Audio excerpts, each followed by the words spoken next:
ഞങ്ങളിപ്പോൾ ഉള്ളതേ കൊല്ലങ്കോടിലൊരു hidden place ആണ്.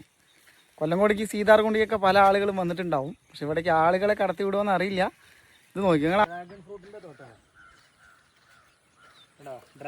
Dragon fruit കൊല്ലങ്കോടാണ്. ഇപ്പോൾ വിളവെടുപ്പ് കഴിഞ്ഞ് നിൽക്കുകയെന്നാണ് പറഞ്ഞത്.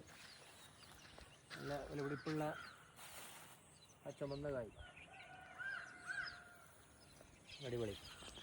ഇത് ഡ്രാഗൺ ഫ്രൂട്ടിന്റെ തോട്ടാണ്. നമ്മളാ കടയിൽ നിന്ന് ഇല്ലേ ചുമന്ന ഒരു കായ, നല്ല വിലപിടിപ്പുള്ള തറവാടി സാധനം, അതിന്റെ തോട്ടാണ്. കൊല്ലങ്കോടാണ്. നല്ലൊരു ഹിഡൻ സ്പോട്ടാണ്. ഹിഡൻ സ്പോട്ടാണ് അല്ലേ? ഇവിടേക്ക് ആരും അങ്ങനെ കടത്തി വിടില്ല. സീതാർകുണ്ട് വെള്ളച്ചാട്ടൊക്കെ ഒരുവിധ ആൾക്കാരൊക്കെ വന്നിട്ടുണ്ടാവും. പക്ഷെ ഇവിടെ ആരും ചിലപ്പോൾ എത്തിയിട്ടുണ്ടാവില്ല. അടിയില്ലേ? അതിന്റെ വിളവെടുപ്പ് ഒന്നാം ഘട്ടം കഴിഞ്ഞ് നിൽക്കുകയാണ് ഇപ്പോൾ. അടിപൊളി മല അല്ലേ? എന്താ നെല്ലിയാമ്പതി സീതാർകുണ്ട് മല. അതിന്റെ താഴെ ഡ്രാഗൺ ഫ്രൂട്ടിന്റെ തോട്ടം.